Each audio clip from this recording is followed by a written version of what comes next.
திரு அக்னேஸ்வரன், 2 விஷயங்களை பார்க்க வேண்டியிருக்கு. ஒன்று வந்து 65 தொகுதி லிஸ்ட்டு கொடுக்குறாங்க அப்படின்றாங்க.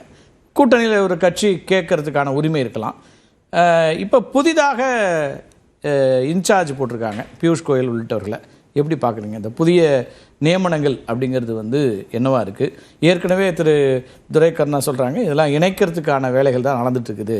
15 நாள் இப்போ ஒரு வார கெடு அப்படிங்கிறது இந்த இணைப்புக்கான விஷயந்தான். இல்லைனா 23ஆம் தேதி மிகப்பெரிய ஒரு முடிவு எடுப்பார் அப்படிங்கிறது.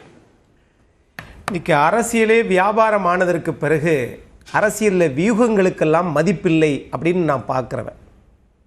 ஏன்னா எப்பொழுது பார்த்தாலும் அதிமுகவை பலவீனமான ஒரு தோற்றத்தோடு தான் எல்லாரும் பார்க்க நினைக்கக்கூடிய இந்த காலகட்டத்தில் இல்லை, அது பலமாகத்தான் இருக்கிறது அப்படின்னு சொல்லி நீதிமன்ற வழக்காக இருந்தாலும் சரி, பொதுக்குழுவாக இருந்தாலும், அரசியல் கட்சி என்கிற முறையில் இருந்தாலும் கூட தொடர்ந்து அதை அதிகப்படியான ஒரு இயேசுநாதருடைய சிலுவையை, அந்த சிலுவை 110 கிலோ இன்றைக்கும் அருங்காட்சியகத்தில் வைத்திருக்கிறார்கள். அதுபோல் ஒரு மிகப்பெரிய ஜாஜே அணியை பற்றி நம்முடைய துரைக்கண்ணா சார் சொன்னாங்க. 72லேருந்து இந்த பெரிய இயக்கத்தில் இருக்கிறாரு. ஆனால் ஜாஜே என்று பிரிந்தபோது 27 சட்டமன்ற உறுப்பினர்கள், ஒரு சட்டமன்ற உறுப்பினர் எதிர்த்தாப்பில் நின்றார், ஐயா PH பாண்டியன். சட்டத்துறையில் ஒரு முனைவர் பட்டம் பெற்றவர். ஆனால் அவரே ஜெயலலிதா அம்மா கிட்ட ஜானகி அம்மாவே விட்டு கொடுத்துட்டாங்க. அன்னைக்கு 2 ஆயிடுச்சு, இன்னைக்கு அது 4 இருந்தது, அது 1 ஆயிருச்சு. அதுதான் இங்கே பிரச்சனை.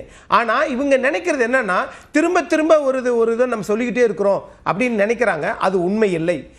நீங்கள் 60 சீட்டு, இப்போ OPS 150 சீட்டு. திரு OPS போய் அமித்ஷா பார்த்தது உண்மையா இல்லையா சார்? உலகத்துக்கே தெரியாது, உண்மைதான் சார். அப்புறம் என்ன உண்மை இல்லைங்கிறீங்க? அதுக்கான ஸ்பேஸ் யார் இருக்கு? நான் இப்படி சொல்றேன். யார் கொடுக்குறா? கூட்டணி இருக்க ஒரு கட்சி ஏன் இதை பண்ணதுன்னு வெளிப்படையா கண்டிக்கணும்ல. நீங்க ஊர்ல இருக்க எல்லாரையும் காரணம் சொல்றீங்க. அவங்க தானே காரணம். அடிப்படை காரணம் எங்க இருக்குன்னு கேள்வி கேட்கணும்ல. எப்பயுமே நான் தான் பதட்டத்தோடு பேசுவேன், ஆனா கேள்வியே பதட்டமா வருது. இதுதான் எனக்கு என்ன கேள்வி உண்மையா வருது. அதே வலிக்கிறதுனால பதட்டம் நீங்க எடுத்துக்கிட்டா நான் பொறுப்பு இல்லை. சரி, ரைட்டு. ஆனா நான் பதில் சொல்றேன். இதேது மரியாதைக்குரிய OPS அவர்கள் இந்திய நாட்டினுடைய பிரதமரை பார்த்தால் எனக்கு பாக்கியம் என்று சொன்னதும் முன்னாள் முதலமைச்சர். ஆமா. ஆனா ஏன் பிரதமரை போய் பார்க்கல? ஏன் இந்திய நாட்டினுடைய உள்துறை அமைச்சர் கூட்டணி யாரோட வச்சீங்க? யார் கூட்டணி அறிவிச்சா தமிழ்நாட்டுல? கரெக்ட். இந்திய நாட்டின் பிரதமர் அறிவிச்சாரு. அப்படி பார்த்தா JP நட்டா அறிவிச்சாரு. அப்படி பார்த்தால் JP நட்டா அவர்கள் தானே வந்திருக்க வேண்டும் சார். இங்க வந்து நீங்க யாரோட கை கோத்தீங்க? அவர் தான் சார் மீட் பண்றாரு. அதுதான். ஆனா இங்க எல்லா விஷயத்தையுமே ஒரு தடவை சொல்லி அதனால் அது பலவீனமா இருக்கிறது என்ற ஒரு பிம்பத்தை கட்டமைக்க நிறைய பேர் முயற்சி பண்றாங்க. ஆனால் அதெல்லாம் தாண்டி இன்னைக்கு அதிமுகவினுடைய தலைமை அலுவலகத்தில் வேட்பு மனு பார்த்தீங்கன்னா எவ்வளவு மக்கள் கூட்டம் இருந்திருக்குன்னு பார்க்குறோம்.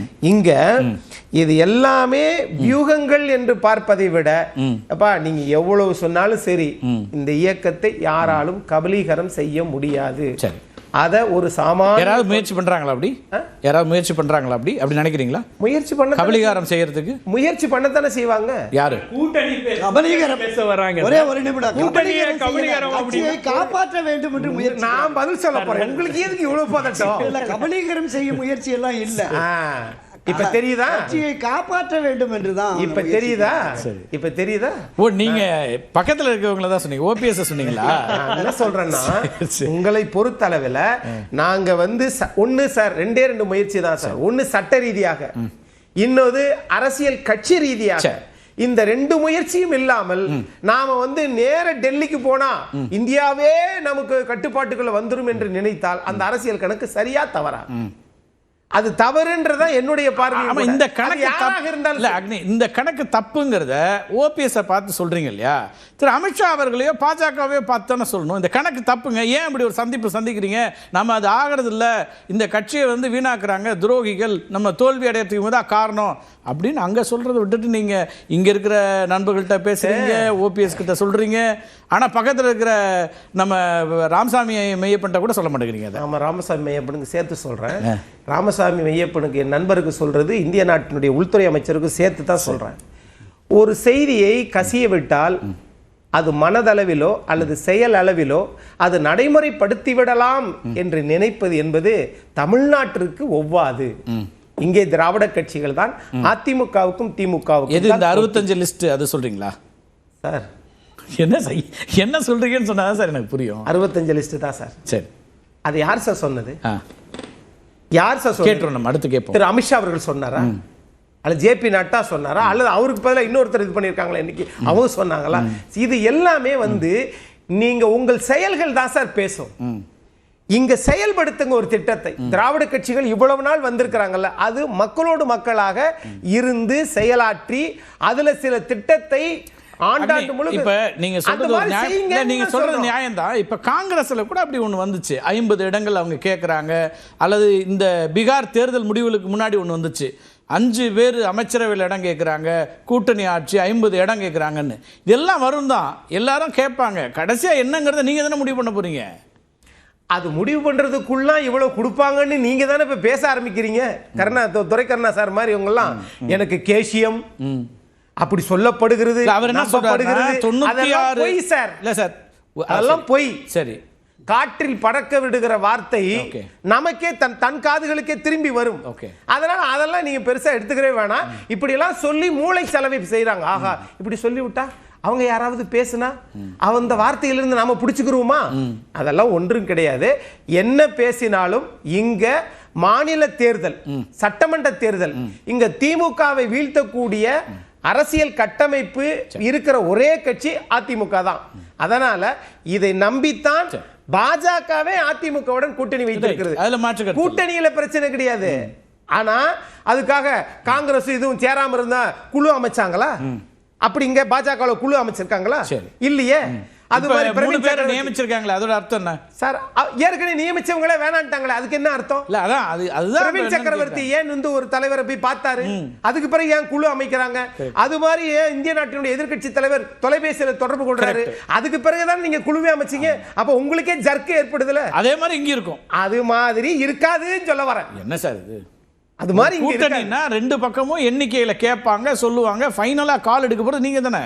ஆமா, அதுவுமே சார் காலுக்கேத்த. சரி, ஒரு விஷயம் நான் கேட்டுறேன், அவர்கிட்ட வந்துடும். அவர் திரு கருணா அவர்கள் குறிப்பிட்ட 96 எம்எல்ஏ தொகுதிகளில் சக்தி வாய்ந்த இடங்களாக இருக்குது. அங்கெல்லாம் இவங்க இல்லைன்னா தோல்வி அடைய வேண்டிய ஒரு இதாகிடும், நெருக்கடி ஆகிடும். அதனால் அது திரு அமித்ஷாவுக்கு போன ரிப்போர்ட் அடிப்படையில் அவங்க சில நகர்வுகள் நடக்குது அப்படின்னு திரு துரை கருணா சொல்கிறார்.